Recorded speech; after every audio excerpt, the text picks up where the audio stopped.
That's worth a shot, and he's given him.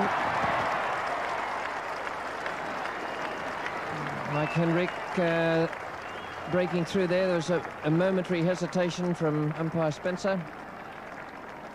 Marsh has gone for 57, and there's the dismissal again. He's pushing forward.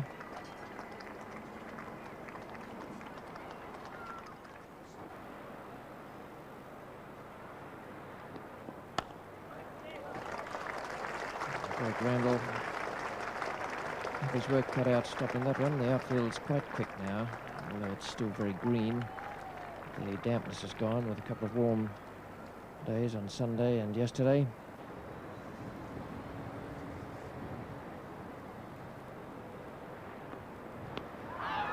And that's LBW.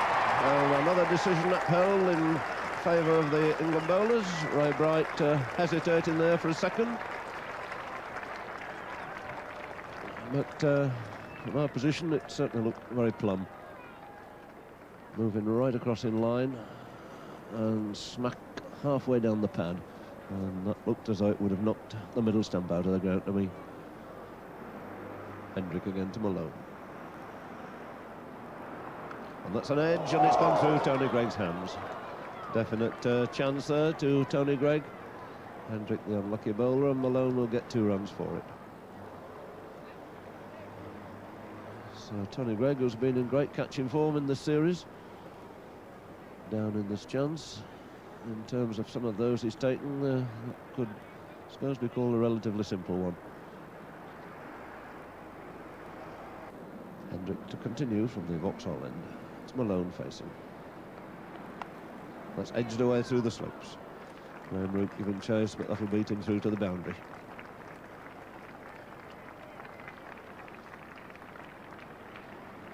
So 4 fellow streaker runs there to Malone. Hendrick again to Malone. Nothing wrong with that shot. Changed his mind, got on the back foot this time, forced it away square. That Randall trying to do the 100 yards in even time. That won't be good enough either. And it just beats him to the rope.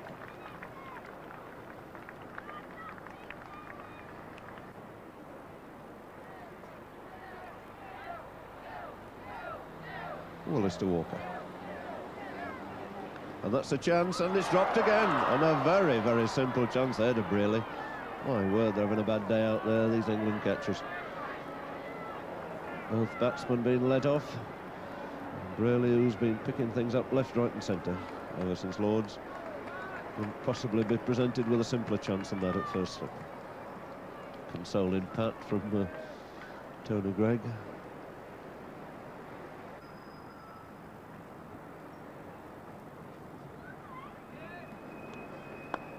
That's a good firm off drive, right off the middle of the bat for 4 runs. Randall's still chasing it, but the ball's going to win.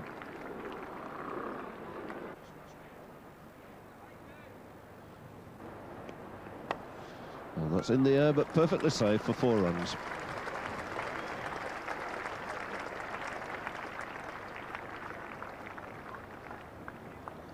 Good clean hit right off the middle of the bat by Malone, takes him on to 20 at the end of Hendrick's 35th over. 289 for 8 now.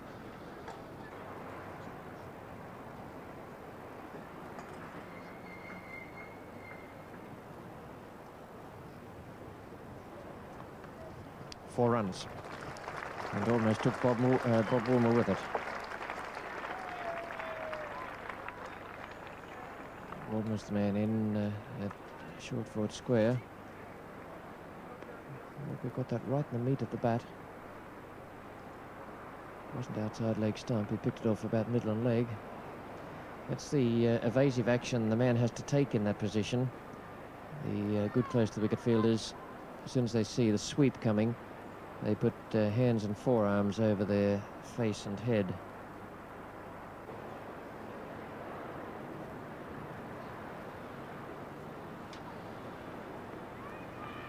That's 4 runs. The bouncer from John Lever. Max Walker was a little bit late on it. He just had the bat flailing through, and Wasn't able to get the meat of it on, it was just a top edge. 303 for 8. The 300 comes up and Walker goes to 38.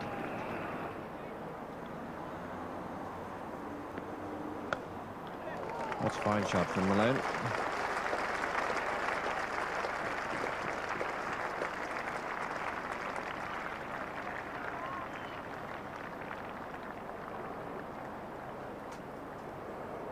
Slightly firm-footed.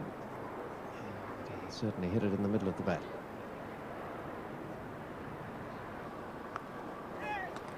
All runs off the bat. Mr. Walker. And he's 50.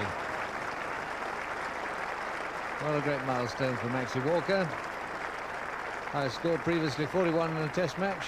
Over 40 innings he's had trying to get it, and he's got it. He's 50.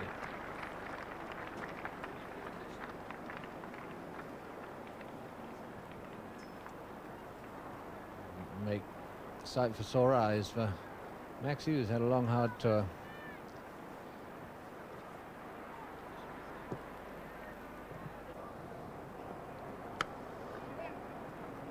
That's a good straight drive, beaten Boycott, and that'll go through for 4 more runs to Max Walker.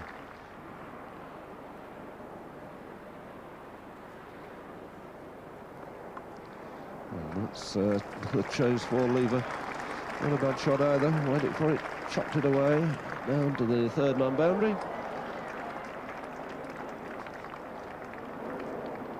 And now it's the turn of Mick Malone to get his best ever score.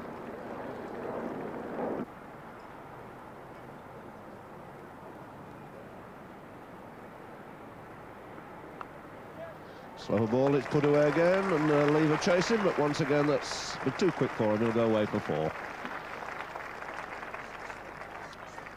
So the 6th boundary to Mick Malone, and that takes Derek Underwood past the 100 mark.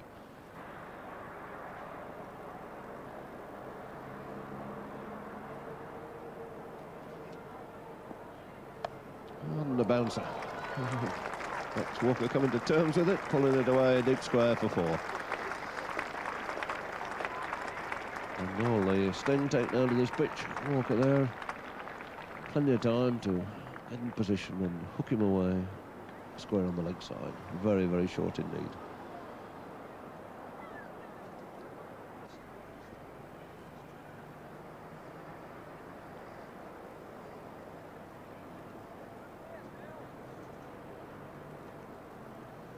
It's Greg to Malone. Didn't know very much about that. Well, the intended force off the back foot through the offside brought him a single and a long leg. A single which brings Australia onto the very respectable total of 350 for 8.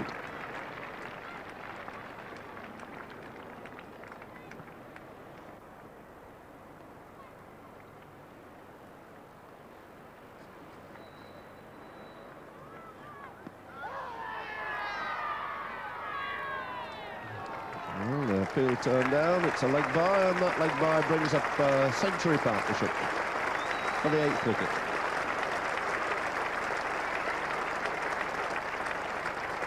So really a fine performance this by these 2 Australians. Came together at 2:52, they've taken it on to 3:52 in just 103 minutes.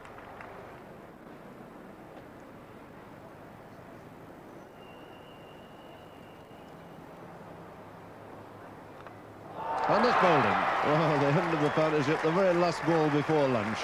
Malone goes for 46, Lever takes his wicket, and there'll be great relief in the England camp to see the back of Mick Malone, who was dropped before he'd scored and has gone on to make an extremely valuable 46 runs, the best performance of his career. He's shared in a partnership with Max Walker of exactly 100, and Walker coming in undefeated with 64 to his name. Thompson has not yet faced a ball. All ready now, and it's 352 for 9. That's 4. Straight through extra cover.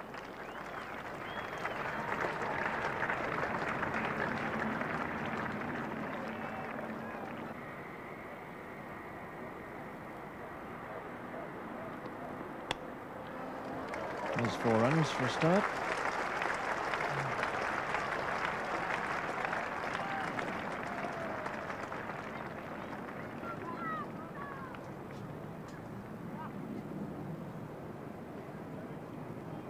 Plenty of beef behind that one. He was nowhere near the pitch, but hit it very well. Nice follow through.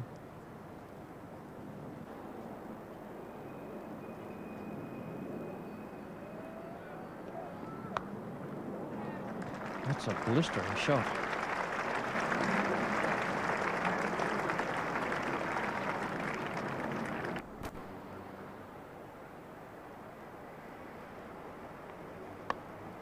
It's a great shot. Thomson hit that magnificently away down the ground. Way over mid-off. It's a lovely, clean strike at the ball. Nothing wild about it.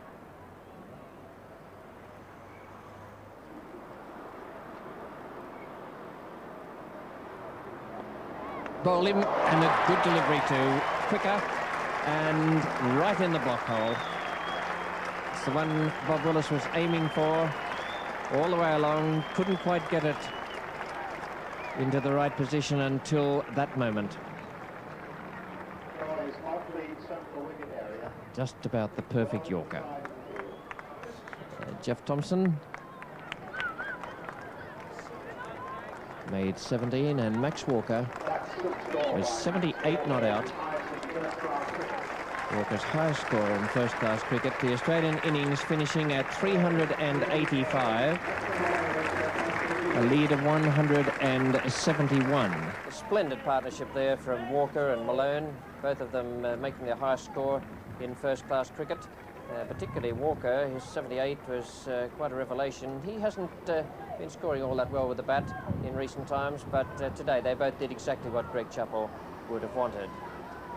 A lead of 171, kept down to that by some splendid bowling from Bob Willis. 5 wickets again and 27 in the series. What a time he's had. Really has done very well.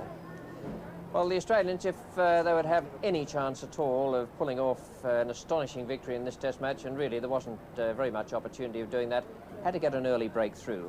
Here's the first over of the England second innings. It's the England captain, Mike Brearley, and he's facing Jeff Thomson. A friendly full toss and no mid-on. A full pitch of no pace at all. Hooks having to do the chasing, coming way over from the offside, and that's just going to beat him through to the ropes. Well, that was a nice gift for Brearley. I'm sure Boycott, the non-striker, could have used it, because that would have taken him on to his 5,000 runs in Test cricket.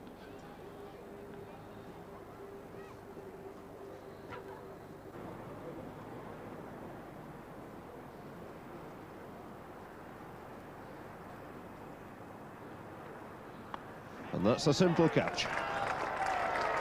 Brearley couldn't avoid it. So look at the happy, smiling Greg Chappell. See the end of Mike Brearley. So Brearley out for 4, and the first Englishman out with the score on 5. Very quick delivery here, but very short. And Brearley just unable to keep it down. Off at Sargent, the simplest of catches at forward short leg.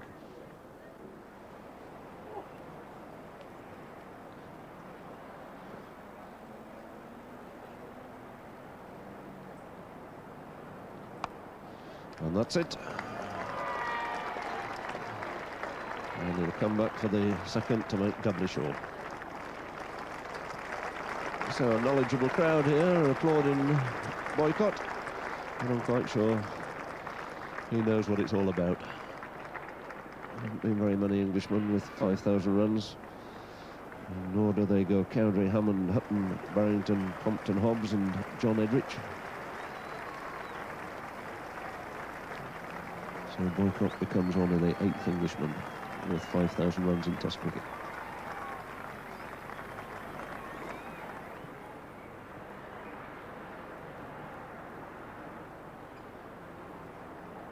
That's well bowled, and Woolmer's off without even looking at the umpire. Lovely outswinger from Mick Malone, the outside edge of Bob Woolmer's bat, And he's out for 6. Simple catch to Marsh behind, pushing forward. See the movement there and the movement off the bat. So Marsh snaps up another catch, and England are 16 for 2 with Woolmer caught. Marsh, Beau Malone for 6. A disappointing end to the series for Bob Woolmer, who had such a great and glorious start at Lord's.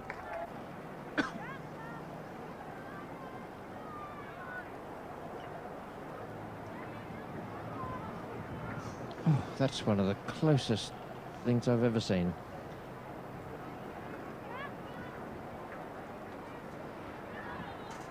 It's a really good eye or a little bit of good fortune.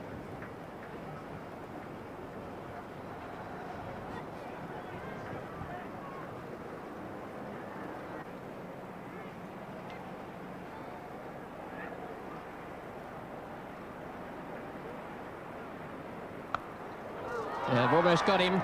It almost worked. It was the little trap that they'd set with Sargent running back 20 yards from behind square leg. No wonder he's giving it the rueful smile.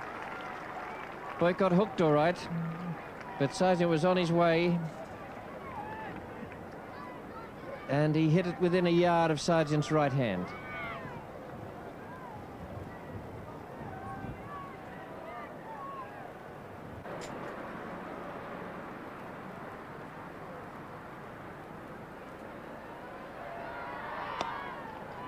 Start off 2 spells with full tosses. First ball of the innings, a full toss to Mike Brearley. That one was dealt with very well by Derek Randall.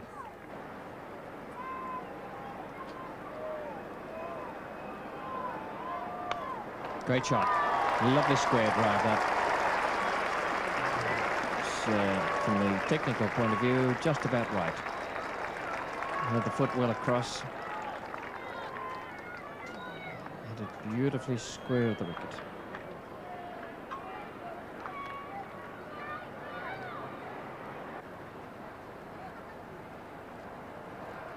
Oh, that must be close.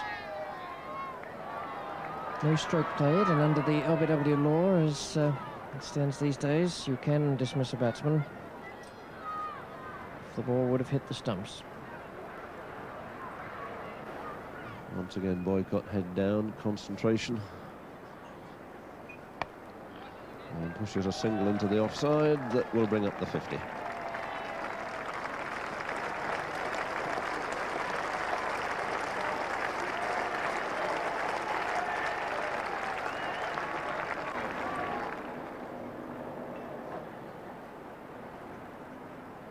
Well, that was a really good delivery.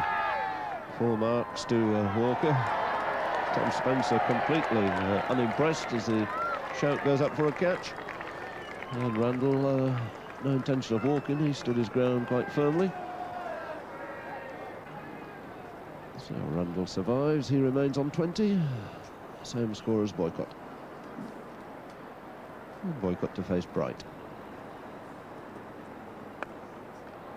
That's a shot he plays so well, just fractionally short of a length, forced away, convincing style off the back foot. And possibly not the same sort of enthusiasm in that chase from David Hooks late on the 5th day as there might have been earlier on in the game. So it goes through for 4. It's highly likely that they will leave the field, yes. Boycott quickly on his way away from that far end. He deemed the light wasn't good enough. So just closely on 10 minutes to 5 here. The umpires decided that the light isn't good enough for play to continue. And for a while at least it's going to be suspended with the score on 57 for 2. And that's the way it finished up, sadly, 57 for 2. The light didn't get any better. The umpires called off play at that stage with the 2 wickets down, Brearley for 4 and Woolmer for 6, and Boycott batting through to be 25 not out with Randall 20 not out, and Boycott finishing up with an average in the series, the best ever in an Anglo-Australian Test series, beating the one formerly held by Sir Donald Bradman. Well, the man at the top of the list there, Mike Brearley, has had a sensational series, coming into skipper England and winning 3-0, and it's no wonder he looked a happy man this evening. Congratulations, Mike, on winning the series, if not by the 4-0 that you hoped for. Thank you very much. And also congratulations on your appointment today to lead England to Pakistan and New Zealand in the winter. Thanks. Can I go across now to talk to Greg Chappell? Because Greg, certainly this was Australia's day as far as it went, and it must have been nice to have England under pressure again. Yes, it was nice. It was a very enjoyable day sitting in the dressing room there watching our tail-enders get some runs, and you know, as you say, I think we did have the better of things today. It's a pity that perhaps our luck didn't come a little bit earlier in the series, but then you know, it's no good worrying about those sort of things. We've been beaten by a better side, and we're quite happy to admit it. When we started on Friday, Greg, you won the toss and put England into bat. What were your thoughts when England were up to 86 for no wicket? Well, I always felt that you know, it was the right thing to do as far as we were concerned. We wanted to win the Test match, and I felt, particularly with weather conditions as the way they were, but mainly because we wanted to win the game, our main chance was to bowl England out cheaply. What we couldn't afford to do was to be bowled out cheaply ourselves. And with the possibility of some rain during that first day, because showers were predicted, I felt that I'd rather our bowlers had the advantage than England's bowlers, and that was the main reason behind it. And our blokes, I thought, bowled well before lunch, but Mike and Jeff played well. But once the break came, then things went steadily in our favour. If you had won the toss, Mike, would you have done what Greg did? No, I thought about it, and I would have batted, in fact, but I didn't mind losing the toss and letting him make the decision, really. It was one of those, we've had one or two of those, actually, We this have, summer. yes. Where the weather's been uncertain, there's been obviously a chance that the ball will move about the first day, but on the other hand, the rain might get on the wicket and it might do it later on. You know, it really is a toss-up a lot of the time. Now, as England captain, you face a period, this is a changing era, where a very successful side is not crumbling away in toto, but at least there are some cracks in the edifice. So how do you see it going on from here? Well, it's obviously regrettable. I mean, we've played together, most of us as a side, for a year now. And some of them, of course, have played with each other for much, much longer than that, or a year and a half. And it's a great, I mean, you know, they're your friends, your colleagues, you get to know them, you enjoy playing cricket and travelling with each other. And it's a great shame that it has to, from my point of view, that it has to change. On the other hand, new people will come along, you know, and will become very good players. They won't be as good as Alan, not Derek Underwood and Teddy Gregg right now, obviously, but they'll become very good players, and a new thing starts.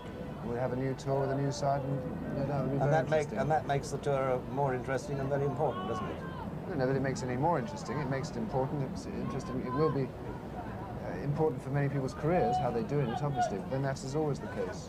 No, I think it's a bit new. The whole of cricket's in a slightly uncertain situation. I think a lot of good may come out of it.